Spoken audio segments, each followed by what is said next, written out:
Hello दोस्तों, the vocab show में आपका स्वागत है। आज से हम टॉप 100 सिनोनिम्स की जो सीरीज़ है उसे शुरू कर रहे हैं। और ये जो सीरीज़ है आपकी सिनोनिम्स की, वो जितने भी एग्ज़ाम्स होते हैं जिनमें इंग्लिश पूछी जाती है, एयरफोर्स हो, नेवी हो, एनडी हो या फिर एसएससी के जो एग्ज़ाम्स हैं उनमें बहुत ही इम्पोर्टेंट होने वाली है। तो मैं आशा करता हूँ कि आप हमारे साथ जुड़े रहेंगे और इन वर्ड्स को समझने की कोशिश करेंगे। सबसे पहला जो वर्ड है वो है जेन्युइन। जेन्युइन का मतलब होता है वास्तविक। जेन्युइन का मतलब होता है वास्तविक। इसके सिनोनिम्स हैं ओरिजिनल, ऑथेंटिक, वेरिटेबल, पक्का और बोनाफाइड। आप ये नीचे फ़ोटो देख सकते हैं। ये फ़ोटो अगर आप देखें तो ये कितना ही जेन्युइन फ़ोटो लग रहा है, ये बंदा कितना ही जेन्युइन लग रहा है अगर हम इसे कहें तो इस प्रकार से आप इस फ़ोटो, इस इमेज की मदद से भी आप इसे याद कर सकते हैं। अगला जो वर्ड है वो है दोस्तों लैकोनिक। अगला जो वर्ड है दोस्तों वो है लैकोनिक। और लैकोनिक का मतलब होता है संक्षिप्त। आप इस फोटो को देखिए, इसमें संक्षिप्त रामायण आपको दिख रही है। दरअसल जो रामायण होती है बहुत ही मोटी होती है, बहुत बड़ी होती है, उसको पढ़ने में भी बहुत समय लगता है। तो इन्होंने क्या किया है, जो आपके लेखक प्रेमपाल शर्मा यहाँ पर दिख रहे हैं, उन्होंने उस रामायण का जो है सार निकाला है, उसको बहुत ही संक्षिप्त रूप से इस पुस्तक में उन्होंने लिखा है। इसके सिनोनिम्स हैं कंसाइज या फिर क्रिस्प। कोई बड़ी चीज़ हो आप उसे कंसाइज करते हैं, क्रिस्प करते हैं। आपने सुना होगा कि भाई ब्रीफ में इंट्रोडक्शन दो, यानी कि संक्षिप्त रूप से हमें बताओ। इसका एक सेकंड भी सिनोनिम है और इकोनॉमिकल भी। सेकंड को आप एक तरीके से याद कर सकते हैं, हिंट से। जब भी मान लो आपके पास समय ज़्यादा ना हो और आपको कोई किसी से कोई बड़ी बात पूछनी हो, तो वो आपको हिंट देकर बताएगा, वो आपको सेकंड रूप में बताएगा। तो इस प्रकार आप इस वर्ड को याद कर सकते हैं, लैकोनिक। लैकोनिक माने होता है संक्षिप्त। अगला जो वर्ड है दोस्तों वो है दिलीजेंट। दिलीजेंट का मतलब जो होता है दोस्तों वो होता है मेहनती। दिलीजेंट का जो मतलब होता है दोस्तों वो होता है मेहनती। आप इसको इस तरीके से याद कर सकते हैं, जो दिल्ली के एजेंट होते हैं, जो दिल्ली के एजेंट होते हैं वो बहुत ही ज़्यादा मेहनती होते हैं। आप इस फ़ोटो को देखिए, ये एक किसान है। आप इस फ़ोटो को देखिए, ये एक किसान है। और आप लोग जानते हैं, हम ज़्यादातर जो लोग हैं वो किसान फैमिली से बिलोंग करते हैं। और जो किसान जो हमारा होता है वो बहुत ही ज़्यादा मेहनती होता है। और उसकी इसी मेहनत की वजह से हमारा जो पूरा देश है वो अपना पेट भर पाता है। इसके सिनोनिम्स हैं हार्ड वर्किंग, कंसाइंटियस और असीडस। तो इस प्रकार आप इस वर्ड को समझ सकते हैं। जो दिल्ली के जो एजेंट होते हैं वो बहुत ही ज़्यादा दोस्तों मेहनती होते हैं। तो चलिए अगले वर्ड पर हम लोग आते हैं। अगला जो वर्ड है आपका वो है इम्पेकेबल।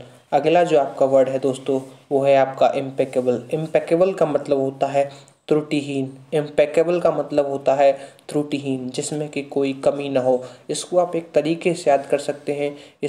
इसको आप एक तरीके से याद कर सकते हैं। इसमें आपको पैकेबल पैकेबल दिख रहा है। इसमें आपको पैकेबल दिख रहा है। मान लीजिए आप किसी दुकान पर गए और आपने दुकानदार से कहा कि हमें एक ऐसा सामान दीजिए जिसमें कोई कमी ना हो, जिसमें कोई त्रुटि ना हो। तो आप उसको कहेंगे कि भाई हमें इम्पेकेबल सामान जो है उसको दीजिए। फिर वो इम्पेकेबल सामान होगा जिसमें कोई त्रुटि नहीं होगी। दुकानदार उसी सामान को ही तो पैक करेगा। तो जिस सामान में कोई त्रुटि नहीं होगी, दुकानदार उस सामान को पैक करेगा। जिस सामान को इम्पेकेबल कहा जा सके वही सामान आपका पैक किया जाएगा। तो इसके जो कुछ और आपको देखें, इसके कुछ सिनोनिम्स हैं यहाँ पर। वो है फ्लॉलेस, फॉल्टलेस, अनटार्निश, परफेक्ट और अनब्लेमिश। इसको आप इस फोटो की हेल्प से भी देख सकते हैं। ये रजनीकांत सर हैं, आप लोग जानते हैं। इनकी एक मूवी आई थी रोबोट। इनकी एक मूवी आई थी रोबोट। उसमें आपने देखा होगा जो रोबोट होता है वो बहुत ही ज़्यादा इम्पेकेबल होता है, वो बहुत ही ज़्यादा सक्षम होता है, उसमें कोई कमी नहीं होती है, उसमें सारे गुण होते हैं। वो ड्राइविंग कर सकता है, किताब को जिस पलक झपकते ही वो याद कर सकता है। तो इस प्रकार से भी आप इसको याद कर सकते हैं। अगला जो वर्ड है वो है इंसोलेंट। अगला जो वर्ड है वो है इंसोलेंट। इंसोलेंट जो होता है वो इसका मतलब होता है ढीठ। इंसोलेंट जो होता है उसका मतलब होता है ढीठ। इसको आप इस तरीके से याद कर सकते हैं, सॉल्वेंट से। इसको आप सॉल्वेंट से याद कर सकते हैं कि जो सॉल्वेंट होता है वो घुल जाता है, घुलनसार होता है, लेकिन इनसॉल्वेंट अगर हम कहें वो नहीं घुलता है। इसी तरीके से जो इंसॉलेंट होते हैं वो एक दूसरे में नहीं घुलते हैं, वो लोग मिलनसार नहीं होते हैं, वो लोग एक दूसरे से बात करना पसंद नहीं करते हैं, वो लोग ढीठ होते हैं, उनका जो व्यवहार है वो डिसरिस्पेक्ट होता है, डिसरिस्पेक्टेबल होता है, इम्पर्सिनेंट होते हैं वो लोग, इम्पोर्टेंट होते हैं और इल मैनर्ड भी होते हैं। इस फोटो को आप देखें, इस फोटो को आप देखें, ये फ़ोटो जो है ये धमाल पिक्चर का है दोस्तों। इस फोटो को आप देखें, ये धमाल पिक्चर का है और आप लोग जानते हैं ये जितने भी कैरेक्टर्स यहाँ पर हैं वो सभी के सभी इंसॉलेंट होते हैं, ढीठ होते हैं। उसी वजह से वो पूरा का पूरा ड्रामा उस पिक्चर में क्रिएट होता है। अगला जो वर्ड है आपका सॉर्डेड। अगला जो वर्ड है सॉर्डेड। सॉर्डेड का मतलब होता है घिनौना, जिसको आप अनप्लीजेंट कह सकते हैं, डर्टी, फिल्दी और सैबी भी कह सकते हैं। इसको आप अनप्लीजेंट कह सकते हैं, फिल्दी और सैबी भी कह सकते हैं। इस फोटो को आप ध्यान से देखें तो इस फोटो में आपको एक सूअर दिख रहा है। आप लोग जानते हैं कि जो सूअर यहाँ पर है वो कितनी कीचड़मय है, ये सूअर कितना घिनौना लग रहा है, कितना गंदा और अनप्लीजेंट लग रहा है। तो इसके लिए जो ट्रिक हम लोग कह सकते हैं वो कह सकते हैं सॉर्डेड। इसके लिए जो हम ट्रिक यूज़ कर सकते हैं वो कर सकते हैं सॉर्डेड, यानी कि तुमने जो किया है बहुत ही घिनौना काम है, उसी वजह से तुमने जो किया है वो बहुत ही घिनौना या फिर सैबी और फिल्दी काम है, घटिया काम है। तो इस तरीके से हम इस वर्ड को याद कर सकते हैं। अगला जो वर्ड है आपका वो है अबेंडन। ये तो आपकी ज़िंदगी में बहुत बड़ा महत्व अदा करता है। जैसा कि आप लोग जानते हैं अबेंडन माने होता है छोड़ देना या फिर त्याग देना या फिर फोरसेक कर देना, डेजर्ट करना, मरून और क्विट। जैसे कि आप इस फोटो में देख सकते हैं इस लड़के को, ये लड़की जो है छोड़कर चली गई है, इसको अबेंडन कर दिया गया है। तो इसको आप ध्यान से देख सकते हैं, इसको आप एक ट्रिक से भी याद कर सकते हैं। इसमें आपको बैंड दिख रहा है, इसमें आपको बैंड दिख रहा है। आप लोग जानते हैं जब कोई किसी को छोड़ के चला जाता है तो उसका बैंड बज जाता है। आप इस तरीके से भी इसको याद कर सकते हैं। तो मतलब इसको छोड़ गया है, इसको ये छोड़ गई है तो उसका बैंड बज गया है, उसका फोरसेक कर दिया गया है, डेजर्ट छोड़ दिया गया है, उसे मरून या फिर क्विट कर दिया गया है। अगला जो वर्ड है वो है एसेड। एसेड माने होता है मान लेना। एसेड माने होता है मान लेना, यानी कि स्वीकार कर लेना। इसका मतलब होता है स्वीकार कर लेना, यानी कि अपनी कंसेंट यानी कि अपनी सहमति दे देना या फिर उसके लिए एंडोर्स कर देना या फिर कंप्लाई कर देना। आप इस फोटो में देख सकते हैं ये एक कॉन्ट्रैक्ट है जिस पर दो लोगों ने अपना सिग्नेचर कर दिए हैं, दो लोगों ने अपनी आपस में सहमति बना ली है, एक्सेप्ट कर लिया है उसे और इसे मान लिया गया है। तो इस तरीके से आप इस वर्ड को याद कर सकते हैं। अगला जो वर्ड है वो है आपका एडवर्सिटी। अगला जो वर्ड है वो है आपका एडवर्सिटी। एडवर्सिटी का मतलब होता है दोस्तों विपत्ति आ जाना। एडवर्सिटी का मतलब होता है विपत्ति आ जाना। जैसा कि आप लोग जानते हैं कि जब भी आपकी ज़िंदगी में बुरी स्थिति आती है तो कंडीशन जो होती है वो मैं कहूँ वर्स हो जाती है। कंडीशन जो होती है वो वर्स हो जाती है।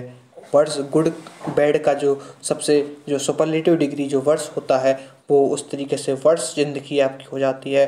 तो उसी वर्स से हम इसे वर्स कर लेते हैं।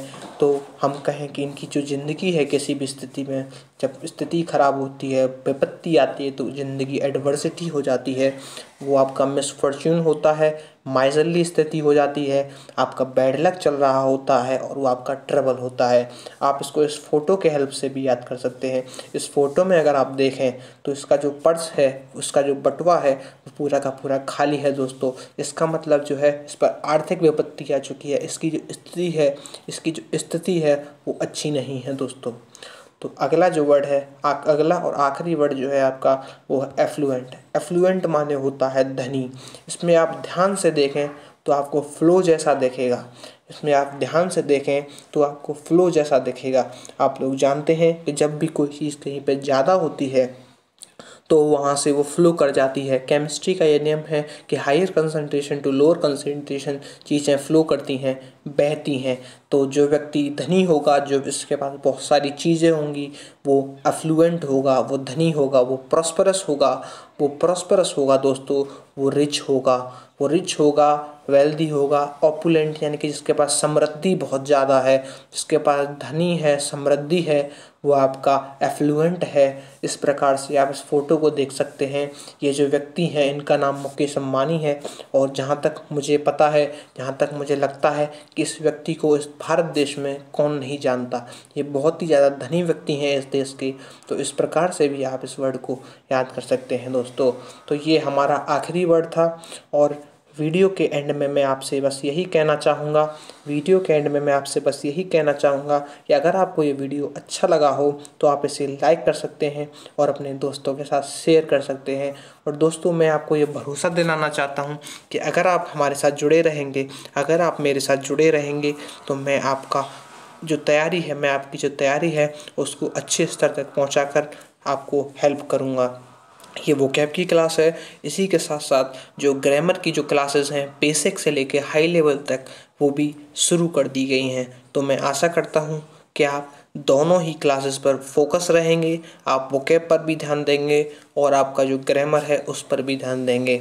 इसी के साथ मैं आपसे विदा लेता हूँ, और इस वीडियो को आपने देखा इसके लिए मैं आपको धन्यवाद करता हूं, और मैं ये उम्मीद करता हूं कि आप इस बार चैनल को सब्सक्राइब ज़रूर करेंगे, और अगर आपको ये वीडियो अच्छा लगा है तो आप इसको लाइक भी करेंगे। इसी के साथ धन्यवाद, नमस्ते, राम राम।